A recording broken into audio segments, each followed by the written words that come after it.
A square pyramid is made by cutting out a paper as in the figure. Side of the square is 40 centimeters. Height of the triangle is 25 centimeters. What is the slant height of the square pyramid? Find the height of the pyramid. Calculate the volume of the pyramid. ഇവിടെ ഫിഗറിൽ ഒരു square pyramid പേപ്പറിൽ cut ചെയ്ത് വെച്ചിരിക്കുന്നതാണ് കാണിച്ചിരിക്കുന്നത്. Side of the square എന്നത് 40 സെൻറ്റിമീറ്ററും പിന്നെ ഇവിടെ ഒരു അളവ് തന്നിട്ടുണ്ട്. അത് ഹൈറ്റ് ഓഫ് ദി ട്രയാങ്കിൾ ആണ് 25 എന്ന് തന്നിരിക്കുന്നു. അപ്പോൾ നമുക്ക് ഈ തന്നിരിക്കുന്ന സൈഡ് ഓഫ് ദി സ്ക്വയർ എന്ന് പറയുന്നത് എന്താണ്? ബേസ് എഡ്ജ് ഓഫ് ദി പിരമിഡാണ്. പിരമിഡിൻ്റെ ബേസ് എഡ്ജാണ് സ്ക്വയറിൻ്റെ സൈഡ് എന്ന് പറയുന്നത് 40. ബേസ് എഡ്ജ് അഥവാ പാദവക്ക് എന്ന് പറയും. ട്രയാങ്കിളിൻ്റെ ഹൈറ്റ് എന്നത് പിരമിഡിൻ്റെ എന്താണ്? സ്ലാൻഡ് ഹൈറ്റാണ്, ചരിവ് ഉയരം 25 സെൻറ്റിമീറ്റർ. അതാണ് നമുക്ക് എ പാർട്ടിൽ കാണേണ്ടിയിരുന്നത്. ഈ ബി പാർട്ട് ചോദ്യം ട്രയാങ്കിളിൻ്റെ ഹൈറ്റ് എന്താണ്, അല്ല പിരമിഡിൻ്റെ ഹൈറ്റ് എന്നത് എത്രയാണ്? പിരമിഡിൻ്റെ ഹൈറ്റാണ് കാണേണ്ടത്. അപ്പോൾ നമുക്ക് എന്തൊക്കെ അറിയാം? എ അറിയാം, എൽ അറിയാം, എച്ച് കാണണം അല്ലേ? എയും എല്ലും അറിയാം, എച്ച് കണ്ടുപിടിക്കണം. അപ്പോൾ ഇത് മൂന്നും കൂടെ റിലേറ്റ് ചെയ്തുകൊണ്ട് നമുക്കൊരു ഫോർമുലയുണ്ട്. L square equals H square plus a/2 the whole square. ഇനി വാല്യൂസ് നമുക്ക് കൊടുക്കാം.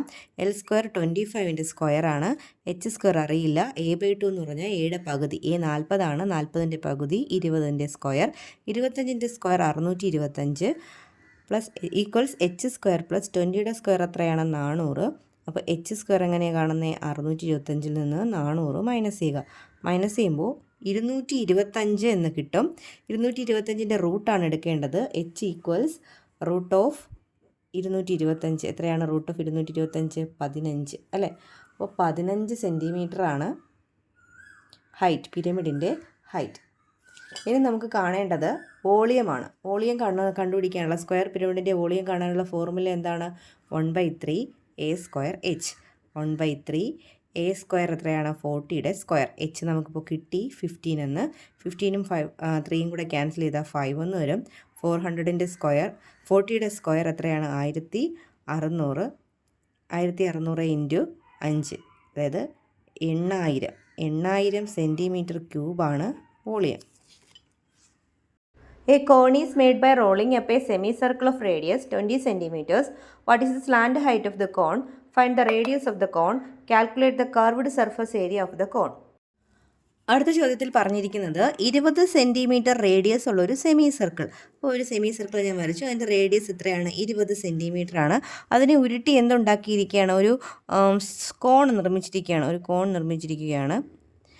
അപ്പോൾ ഈ 20 സെൻറ്റിമീറ്റർ എന്ന് പറഞ്ഞാൽ ക്യാപിറ്റൽ ആറായിട്ട് എടുക്കാം. സെമി സർക്കിളിൻ്റെ റേഡിയസ് ഞാൻ ക്യാപിറ്റൽ ആറായിട്ട് എടുത്തു, ഇൻറ്റു 20 സെൻറ്റിമീറ്റർ.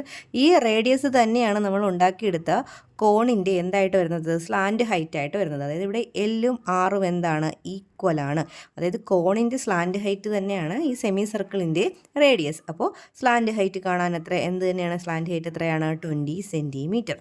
ഇനി ബിയിൽ ചോദിച്ചിരിക്കുന്നത് find the radius of the cone. കോണിൻ്റെ റേഡിയസ് കാണുക.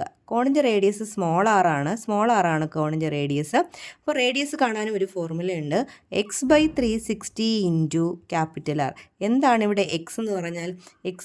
നമ്മളിവിടെ എടുത്തിരിക്കുന്ന സെമി സർക്കിൾ അല്ലെങ്കിൽ സർക്കിളിൻ്റെ പാർട്ട് ഏതാണോ അതിൻ്റെ സെൻട്രൽ ആംഗിൾ ആണ് എന്ത്? എക്സ് എന്ന് പറഞ്ഞാൽ എക്സ് ഡിഗ്രി എന്നാണ്. എക്സ് എന്ന് പറഞ്ഞാൽ എന്താണ്? Central angle. ഇവിടെ ഇപ്പോൾ സെമി സർക്കിളിൻ്റെ സെൻട്രൽ ആംഗിൾ എത്രയാണ്? സെമി സർക്കിളിൻ്റെ ആംഗിൾ എത്രയാണ്? 180. അപ്പോൾ ഇവിടെ എക്സിന് പകരം നമുക്ക് 180 എന്ന് കൊടുക്കാം. അപ്പോൾ 180/360 ഇൻറ്റു ആറിൻ്റെ വാല്യൂ എത്രയാണ്? 20. 0 ക്യാൻസലായിപ്പോയി. 18ഉം 36ഉം കൂടെ ക്യാൻസൽ ചെയ്യുമ്പോൾ 2 എന്ന് കിട്ടും. 20/2 എത്രയാണ്? 10. അപ്പോൾ ഇവിടുത്തെ റേഡിയസ് എത്രയാണ്? 10 സെൻറ്റിമീറ്റർ. ഇനി നമുക്ക് കാണേണ്ടത് ഈ കോണിൻ്റെ കർവ്ഡ് സർഫസ് ഏരിയയാണ്, CSI ആണ് കാണേണ്ടത്. കർവ്ഡ് സർഫസ് ഏരിയ വക്രതല പരപ്പളവ് കാണാനുള്ള ഫോർമുല πRL എന്നതാണ്. πRൻ്റെ വാല്യൂ 10, L നമുക്ക് 20 എന്നുണ്ട്. അപ്പോൾ മൾട്ടിപ്ലൈ ചെയ്യുമ്പോൾ 200 π സെൻറ്റിമീറ്റർ സ്ക്വയർ എന്ന് എഴുതാം. A square pyramid is made using a cardboard piece in the shape as shown in the figure. The side of the square is 10 centimeters. Equal sides of the triangles are 13 centimeters. Find the slant height of the square pyramid. Calculate the surface area of the square pyramid. അടുത്ത ചോദ്യത്തിലും ഒരു square പിരമിഡിൻ്റെ ചിത്രമാണ് തന്നിരിക്കുന്നത്. ഇതിൽ square പിരമിഡിലെ സ്ക്വയറിൻ്റെ ഒരു side തന്നിട്ടുണ്ട്. അതായത് ഈ പിരമിഡിൻ്റെ ബേസ് എഡ്ജാണ്. അത് എത്രയാണ്? 10 ആണ്. 10 സെൻറ്റിമീറ്ററിന് തന്നിട്ടുണ്ട്. പിന്നെ എന്താ തന്നിരിക്കുന്നത്? ഈ പിരമിഡിൻ്റെ ലാറ്ററൽ എഡ്ജ്, അതായത് ആണ് പാർശ്വവക്ക്, അത് എത്രയാണ്? 13 സെൻറ്റിമീറ്റർ അല്ലേ. അപ്പോൾ ബേസ് എഡ്ജ്, എന്താണ്? Lateral edge. ഇത് രണ്ടും നമുക്ക് തന്നിട്ടുണ്ട്. കണ്ടുപിടിക്കേണ്ട എന്താണ്? സ്ലാൻഡ് ഹൈറ്റ് ആണ്. ആണ് കാണേണ്ടത്. ഇതാണ് ഈ ട്രയാങ്കിളിൻ്റെ അല്ലെങ്കിൽ പിരമിഡിൻ്റെ സ്ലാൻഡ് ഹൈറ്റ് ആണ് കാണേണ്ടത്. ട്രയാങ്കിളിൻ്റെ ഹൈറ്റ് അല്ലെങ്കിൽ പിരമിഡിൻ്റെ സ്ലാൻഡ് ഹൈറ്റ്. അപ്പോൾ ഇത് മൂന്നും കൂടി റിലേറ്റ് ചെയ്യുന്നൊരു ഫോർമുലയുണ്ട്. L square equals L square plus a/2 എന്നതാണ് ആ ഫോർമുല.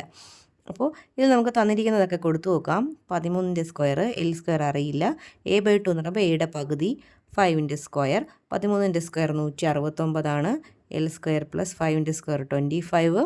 എൽ സ്ക്വയർ കാണാൻ 169ൽ നിന്ന് 25 മൈനസ് ചെയ്യുക. അപ്പോൾ 144 എന്ന് കിട്ടും. അപ്പോൾ എല്ലിൻ്റെ വാല്യൂ എത്രയാണ്? √144 എന്ന് കിട്ടും. എത്രയാണ്? 12 സെൻറ്റിമീറ്റർ. എല്ലിൻ്റെ വാല്യൂ നമുക്ക് എന്ത് കിട്ടി? 12. ഇനി അടുത്ത പാർട്ടിൽ കണ്ടുപിടിക്കേണ്ടത്, ബി പാർട്ടിൽ കാണേണ്ട എന്താണ്? Surface area. ഇതിൻ്റെ surface area, total surface area കണ്ടുപിടിക്കുന്നത് എങ്ങനെയാണ്? a² പ്ലസ് 2al എന്ന ഫോർമുല യൂസ് ചെയ്യുക. a², 10ൻ്റെ സ്ക്വയർ, 2al എന്ന് പറഞ്ഞാൽ 2 × 10 × l എത്രയാണ്? 12 ആണ്. 10ൻ്റെ സ്ക്വയർ 100 ആണ്. ഇത് മൂന്നും കൂടി മൾട്ടിപ്ലൈ ചെയ്യുമ്പോൾ നമുക്ക് 240 എന്ന് കിട്ടും. ആഡ് ചെയ്യുമ്പോൾ 340 സെൻറ്റിമീറ്റർ സ്ക്വയർ ആണ് surface area. A solid metallic sphere of radius 6 cm is cut into 2 equal halves. What is the surface area of each hemisphere? One of these hemisphere is melted and recast to make a cone of the same radius. Find the height of the cone. അടുത്ത ചോദ്യം, 6 centimetre radius ഉള്ള 6 centimetre radius ഉള്ള ഒരു metal sphere ഉണ്ടായിരുന്നു. അതിനെ cut ചെയ്ത് 2 ഹെമിസ്ഫിയറുകൾ നിർമ്മിച്ചു. അങ്ങനെയാണെങ്കിൽ ആ ഒരു ഹെമിസ്ഫിയറിൻ്റെ സർഫസ് ഏരിയ എന്താണ്? സർഫസ് ഏരിയ ഞാൻ എസ് എന്ന് എഴുതി. സർഫസ് ഏരിയ ഓഫ് ഹെമിസ്ഫിയറിൻ്റെ സർഫസ് ഏരിയ കണ്ടുപിടിക്കുന്ന ഫോർമുല എന്താണ്? 3πr², അല്ലേ? 3πr², 3 × π × ആറിൻ്റെ വാല്യൂ ഇവിടെ എത്രയാണ്? 6. അപ്പോൾ 6ൻ്റെ സ്ക്വയർ എത്രയാണ്? 36 അല്ലേ. അപ്പോൾ 36 × 3 ചെയ്യുമ്പോൾ 108 എന്ന് വരും. അപ്പോൾ 108 π സെൻറ്റിമീറ്റർ സ്ക്വയർ ആണ് ഹെമിസ്ഫിയറിൻ്റെ സർഫസ് ഏരിയ. ഇത് എ പാർട്ട്. ഇനി ബി പാർട്ടിൽ ചോദിച്ചിരിക്കുന്നത്, വൺ ഓഫ് ദ ഹെമിസ്ഫിയർ, അതിൽ ഒരു ഹെമിസ്ഫിയറിനെ എന്ത് ചെയ്തു? മെൽറ്റ് ചെയ്ത് എന്തുണ്ടാക്കി? ഇതേ റേഡിയസ് ഉള്ള കോണുകൾ നിർമ്മിച്ചു. അങ്ങനെയാണെങ്കിൽ ആ കോണിൻ്റെ ഹൈറ്റ് എന്താണെന്നാണ് ചോദിച്ചിരിക്കുന്നത്. അപ്പോൾ ഒരു രൂപത്തിനെ ഉരുക്കി മറ്റൊരു രൂപം ഉണ്ടാക്കുമ്പോൾ അതിന് രണ്ടിൻ്റെ വോളിയത്തിൽ എന്ത് വരില്ല? വ്യത്യാസം വരില്ല. അതായത് ഈ കേസിൽ വോളിയം ഓഫ് ഹെമിസ്ഫിയർ തന്നെയാണ് എന്തിൻ്റെ വോളിയവും? കോണിൻ്റെ volume. Volume of hemisphere equals volume of cone. കാരണം അവിടെ റേഡിയസ് ഒന്നും വ്യത്യാസം ഇല്ല. റേഡിയസ് വ്യത്യാസം ഉണ്ടായാലും വോളിയം സെയിം ആയിരിക്കും. മെൽറ്റ് ചെയ്ത് റീകാസ്റ്റ് ചെയ്യുന്ന രൂപങ്ങളുടെ എല്ലാം വോളിയംസ് എന്തായിരിക്കും? ഈക്വൽ ആയിരിക്കും. ഇവിടെ റേഡിയസും ഈക്വൽ ആണെന്ന് പറഞ്ഞിട്ടുണ്ട്. അപ്പോൾ ഹെമിസ്ഫിയറിൻ്റെ വോളിയം കാണുന്ന ഫോർമുല 2/3πr³ ആണ്. കോണിൻ്റെ വോളിയം കാണുന്നത് എന്താണ്? πr² ആണ്. ഇവിടെ പൈ നമുക്ക് ക്യാൻസൽ ആക്കാം. ഇപ്പോൾ 2/3 r³ എന്ന് പറഞ്ഞാൽ എന്താ? r × r × r ആണ്. r² എന്ന് പറഞ്ഞാൽ r × r × h. ഇവിടെ 2r ലെഫ്റ്റിൽ നിന്ന് ക്യാൻസലായി പോകുന്നു അല്ലേ. ബാക്കി ഇവിടെ നമുക്ക് എന്താ കാണേണ്ടത്? h ആണ് കാണേണ്ടത്. h എന്ന് പറഞ്ഞാൽ എന്താണ്? 2/3 × r ആണ് അല്ലേ. 2/3 ആറിൻ്റെ വാല്യൂ എത്രയാണ്? 2/3 × ആറിൻ്റെ വാല്യൂ എത്രയാണ്? 6 അല്ലേ. 3യും 6ഉം കൂടെ ക്യാൻസൽ ചെയ്യുമ്പോൾ 2 എന്ന് കിട്ടും. 2 × 2 എത്രയാണ്? 4 സെൻറ്റിമീറ്റർ ആണ് ഹൈറ്റ്, കോണിൻ്റെ height. The lateral faces of a square pyramid are equilateral triangles. If the length of one base edge is 20 centimeters, what will be the measure of its slant height in centimeters? അടുത്ത ക്വസ്റ്റ്യനിൽ പറഞ്ഞിരിക്കുന്നത്, ഇതൊരു square പിരമിഡിൻ്റെ 4 lateral ഫേസുകളിൽ ഒരു ഫേസാണ്. ഇപ്പോൾ നമ്മൾ square pyramid ഇങ്ങനെ നിവർത്തി വെച്ച് വരയ്ക്കുമ്പോൾ 4 ട്രയാങ്കിൾസ് അതിൽ വരത്തില്ലേ? ഈ 4 ട്രയാങ്കിളിൽ ഒരു ട്രയാങ്കിളാണ് ഇവിടെ കാണിച്ചിരിക്കുന്നത്. ഈ ട്രയാങ്കിളിൻ്റെ പ്രത്യേകത എന്താണ്? അതൊരു ഇക്വലാറ്ററൽ ട്രയാങ്കിളാണ്. അതായത് അതിൻ്റെ ബേസ് എഡ്ജ്, അതായത് എ തന്നെയാണ് അതിൻ്റെ ലാറ്ററൽ എഡ്ജ്. എയും ഇയും എന്താണ്? ഈക്വലാണ്. നമുക്ക് കണ്ടുപിടിക്കേണ്ട എന്താണ്? അതിൻ്റെ സ്ലാൻഡ് ഹൈറ്റ് എല്ലാണ് കാണേണ്ടത്. അപ്പോൾ ഇത് മൂന്നും കൂടെ റിലേറ്റ് ചെയ്യുന്ന ഫോർമുല എന്താണ്? e² equals l² plus a/2 L square എത്രയാണ്? എൽ സ്ക്വയർ ആണ് കാണേണ്ടത്. ഈ സ്ക്വയർ എത്ര? 20യുടെ സ്ക്വയർ. എൽ സ്ക്വയർ അറിയില്ല. a/2 എന്ന് പറഞ്ഞാൽ 20യുടെ പകുതി, 10ൻ്റെ സ്ക്വയർ. അപ്പോൾ 20യുടെ സ്ക്വയർ 400, എൽ സ്ക്വയർ 10ൻ്റെ സ്ക്വയർ 100.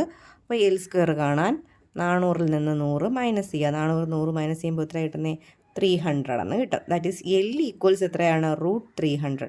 √300-നെ നമുക്ക് 3 ഇൻറ്റു √100 എന്ന് എഴുതാം. സോറി, 100 ഇൻറ്റു 3 എന്ന് അകത്ത് വേണം, റൂട്ടിനകത്താണ് എഴുതേണ്ടത്. അപ്പോൾ 100-ന് റൂട്ടുണ്ട്, എത്രയാണ്? 10 ആണ്. അപ്പോൾ 10√3. അപ്പോൾ സ്ലാൻഡ് ഹൈറ്റ് എത്രയാണ്? 10√3. ഇത് ഓപ്ഷൻസ് ഉള്ള ക്വസ്റ്റ്യൻ ആയിരുന്നു. അപ്പോൾ ഓപ്ഷൻ 10√3 ആണ് answer. From a circular metal sheet of radius 30 centimeters, a sector of center angle 120 degree is cut out and made into a cone. What are the slant height and base radius of this cone? Calculate the area of the curved surface of this cone. What would be the radius of the cone that can be made by rolling up the remaining sector? അടുത്ത ചോദ്യം, ഒരു circular ഷേപ്പിലുള്ള metal sheet ഉണ്ടായിരുന്നു. Circular ഷേപ്പിലൊരു metal sheet, അതിൻ്റെ radius എത്രയായിരുന്നു? 30 centimetre ആണ് അതിൻ്റെ radius. അതിൽ നിന്നും 120 സെൻട്രൽ ആംഗിൾ 120 ഉള്ള ഒരു സെക്ടർ കട്ട് ചെയ്തു. ഈ ഒരു സെക്ടർ ഇങ്ങനെ കട്ട് ചെയ്തെടുത്തു. ആ സെക്ടർ കട്ട് ചെയ്തെടുക്കുമ്പോൾ നമുക്കിത് ഇങ്ങനെ ഒരു സെക്ടറായിട്ട് കിട്ടും അല്ലേ. ഈ സെക്ടർ കൊണ്ട് നമ്മൾ എന്ത് നിർമ്മിച്ചു? ഒരു കോൺ നിർമ്മിച്ചു. സെക്ടർ കൊണ്ട് ഒരു കോൺ നിർമ്മിച്ചു. ഈ നിർമ്മിച്ച കോണിൻ്റെ എന്താ കണ്ടുപിടിക്കേണ്ടത്? സ്ലാൻഡ് ഹൈറ്റ് ആണ്. ഈ സ്ലാൻഡ് ഹൈറ്റ് കാണണം. അപ്പോൾ എന്താണ് ഈ റേഡിയസ്? ഈ ഭാഗം തന്നെയല്ലേ ഈ ഭാഗം, അതായത് ഈ 30 സെൻറ്റിമീറ്റർ തന്നെയാണ് ഈ കോണിൻ്റെ സ്ലാൻഡ് ഹൈറ്റ്. അതായത് L എന്ന് പറയുന്നത് എത്ര തന്നെയാണ്? 30 സെൻറ്റിമീറ്റർ തന്നെയാണ്. ഇനി ഞാൻ സെക്ടറിൻ്റെ റേഡിയസിന് ഞാൻ ക്യാപിറ്റൽ R എന്നാണ് എടുത്തിരിക്കുന്നത്. അപ്പോൾ R തന്നെയാണ് L. അപ്പോൾ R ആണ് L, 30 സെൻറ്റിമീറ്റർ. അപ്പോൾ A ഈക്വൽസ് എന്ത് കിട്ടി? 30 സെൻറ്റിമീറ്റർ എന്ന് കിട്ടി. ഇനി എന്താ ചോദിച്ചിരിക്കുന്നത്? Calculate the area of the curved സർഫസിൻ്റെ ഏരിയ കാണുക. കർവ്ഡ് സർഫസിൻ്റെ ഏരിയ കാണണമെങ്കിൽ നമുക്ക് റേഡിയസ് വേണം, സ്മോൾ ആർ, അതായത് കോണിൻ്റെ റേഡിയസ് വേണം, അതാണ് സ്മോൾ ആർ. അപ്പോൾ ഈ സ്മോൾ ആർ കണ്ടുപിടിക്കാനുള്ള formula x/360 into capital R എന്നാണ്. എക്സ് എന്ന് പറയുന്നത് ഇവിടുത്തെ സെൻട്രൽ ആംഗിളിനെയാണ് എക്സ് എന്ന് പറയുന്നത്, അതായത് 120/360 ഇൻറ്റു ക്യാപിറ്റൽ ആർ എത്രയാണ്? 30. ഇവിടെ 0 ക്യാൻസലായി, 12ഉം 36ഉം കൂടെ ക്യാൻസൽ ആകുമ്പോൾ 3 എന്ന് വരും. 3ഉം 30ഉം കൂടെ ഡിവൈഡ് ചെയ്യുമ്പോൾ നമുക്ക് 10 എന്ന് കിട്ടും. അതായത് റേഡിയസ് എത്രയെന്ന് കിട്ടി? 10 സെൻറ്റിമീറ്റർ എന്ന് കിട്ടി. ഇനി നമുക്ക് കർവ്ഡ് സർഫസ് ഏരിയയുടെ ഫോർമുല ഉപയോഗിക്കാം. എന്താണ് കർവ്ഡ് സർഫസ് ഏരിയയുടെ formula? πRL, that is pi into 10 into L എത്രയാ? 30, that is 300 pi centimetre square ആണ് കർവ്ഡ് സർഫസ് ഏരിയ. ഇനി അടുത്ത question, what would be the radius of the cone that can be made by rolling up the remaining sector? നമുക്കറിയാം ഒരു സർക്കിളിൻ്റെ degree എന്ന് പറഞ്ഞാൽ 360 ആണ്. അതിൽ ഇത്രയും ഭാഗം 120 ആണെങ്കിൽ ബാക്കി 360 നിന്ന് മൈനസ് ചെയ്യുക. അതായത് ഇതിൻ്റെ സെൻട്രൽ ആംഗിൾ നമുക്ക് 240 എന്ന് കിട്ടും. അപ്പോൾ ഇത് റോൾ ചെയ്തുണ്ടാക്കുന്ന കോണിൻ്റെ റേഡിയസ് ആണ് കണ്ടുപിടിക്കേണ്ടത്. അപ്പോഴും ഇതേ ഫോർമുല തന്നെ ഉപയോഗിക്കാം. x/360 into capital R. ഇവിടെ എക്സ് എത്രയാണ്? പുതിയ എക്സ് എന്ന് പറയുന്നത് 240 ഡിഗ്രിയാണ്. 240/360. ആറിൽ വ്യത്യാസം വരുന്നില്ല, 30 തന്നെയാണ്. 0 ക്യാൻസലായി, 24/36. 12 വെച്ച് ക്യാൻസൽ ചെയ്യുമ്പോൾ 2 12s are 24. 36 12 വെച്ച് ക്യാൻസൽ ചെയ്യുമ്പോൾ 3 എന്ന് കിട്ടും. അപ്പോൾ 2/3 ഇൻറ്റു 30. 3ഉം 30ഉം കൂടെ ഡിവൈഡ് ചെയ്യുമ്പോൾ 10 എന്ന് കിട്ടും. 10 ഇൻറ്റു 2 എത്രയാണ്? 20 സെൻറ്റിമീറ്റർ ആണ് പുതിയ കോണിൻ്റെ, അതായത് ഈ ബാക്കി സെക്ടർ കൊണ്ട് നിർമ്മിക്കുന്ന കോണിൻ്റെ റേഡിയസ്.